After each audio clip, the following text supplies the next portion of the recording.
मुंबईला रात्रभर पावसानं झोडपलं, अनेक सखल भागात साचलं पाणी, दादर माटुंगा सायन परिसर जलमय। मुसळधार पावसाचा रेल्वे सेवेला फटका, रेल्वे रुळांवर साचलं पाणी, वाहतूक अर्ध्या तासानं उशिरा।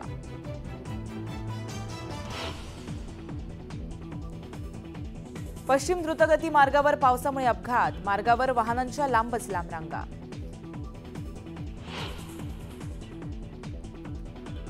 रत्नागिरी जिल्ह्यातील राजापूर तालुक्यात ढगफुटी सदृश्य पाऊस, राजापूर बाजारपेठेत पाण्याखाली, अनेक गावांचा संपर्क तुटला।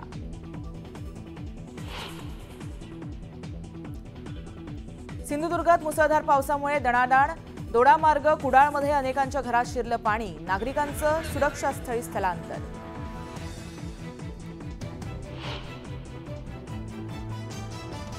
आणि मुरबाडमध्ये काळू नदीवरील पूल पाण्याखाली, 18 गावपाड्यांचा संपर्क तुटला, गावाकडे जाणाऱ्या वाटेवर नागरिक अडकले।